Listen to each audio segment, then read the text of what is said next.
చూస్తున్నాం. మరి ఆ రోజుల్లో ప్రజలకు అన్ని రకాలుగా అండగంట ఉన్న వ్యక్తి రాష్ట్రాన్ని పాడు చేసిన సంగతి మనందరూ కూడా గుర్తు చేసుకోవాల్సిన అవసరం ఉంది. ఎక్కడా కూడా అభివృద్ధి అన్నది ఎక్కడా లేదు. యువతకి ఏ రకమైన ఉపాధి లేదు, ఉద్యోగాలు లేవు, సరైన ఇండస్ట్రీస్ లేవు, రాష్ట్రంలో సరైన రోడ్లు కూడా లేని పరిస్థితి మన ఆంధ్ర రాష్ట్రంలో చూస్తున్నాం. అదేవిధంగా పోలవరం చూడండి, పోలవరం కూడా ఎక్కడా కూడా ముందుకు సాగల పరిస్థితి మన రాష్ట్రంలో కనబడలేదు. దయచేసి మీరందరూ ఆలోచన చేసుకోవాలి. దేశంలోనే రాజధాని లేని రాష్ట్రంగా మన ఆంధ్ర రాష్ట్రాన్ని తీసిన ఘనత ఈ దుర్మార్గ ముఖ్యమంత్రి కాదా అని చెప్పి ఈ సందర్భంగా నేను అడుగుతున్నాను. నేను దయచేసి ప్రజలారు మీరందరూ కోరుకున్నది ఒకటే, రాబోయే రోజులు ఎలక్షన్స్ వస్తున్నాయి దగ్గరలోనే.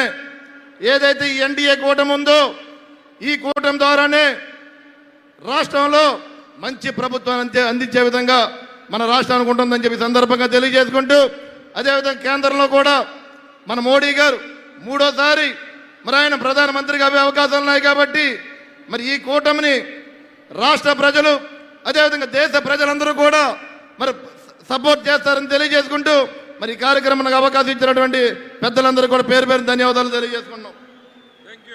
థ్యాంక్ యూ నాయకర్ గారికి. తెలుగుదేశం పార్టీ పాలిట్ బ్యూరో సభ్యులు, శాసనసభ్యులు గౌరవనీయులు నిమ్మల రామానాయుడు గారిని మాట్లాడవలసిందిగా కోరుతా ఉన్నాం.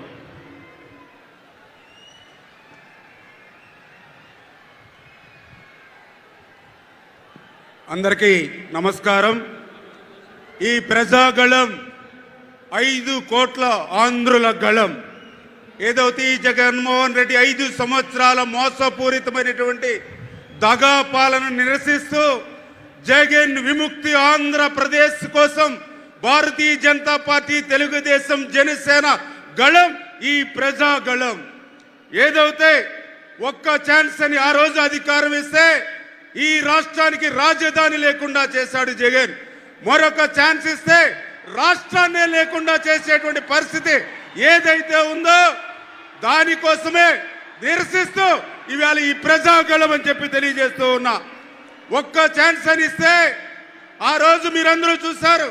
పోలవరం ఆ రోజు చంద్రబాబు నాయుడు గారు 5 సంవత్సరాల్లో 72% పోలవరం పూర్తి చేస్తే ఈ 5 సంవత్సరాల్లో 2% కూడా పూర్తి చేయకుండా పోలవరాన్ని ముంచేసినటువంటి పరిస్థితి, పరిశ్రమలు, పారిశ్రామికవేత్తలు పారిపోయినటువంటి పరిస్థితి, విద్య, ఉద్యోగం, ఉపాధి కుంటుపడినటువంటి పరిస్థితి, వ్యవసాయం చెయ్యలేము, పంట పండించే కంటే పంట విరామం తీసుకోవడం మేలనేటువంటి విధంగా రైతాంగం క్రాప్ హాలిడే తీసుకునేటువంటి పరిస్థితి ఈ రోజు ఈ రాష్ట్రంలో ఉంది.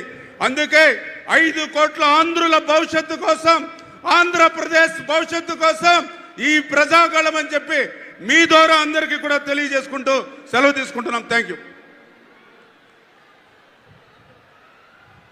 యూ రామానాయుడు గారికి. ఇప్పుడు రాజ్యసభ సభ్యులు, జాతీయ బీజేపీ కోర్ కమిటీ సభ్యులైనటువంటి గౌరవనీయులు జీవీఎల్ నరసింహారావు గారిని మాట్లాడవలసిందిగా కోరుతా ఉన్నాం.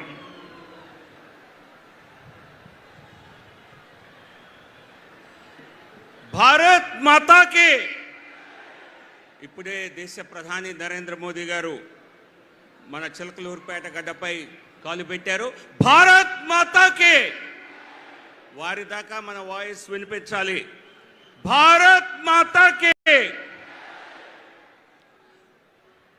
నేను ఈ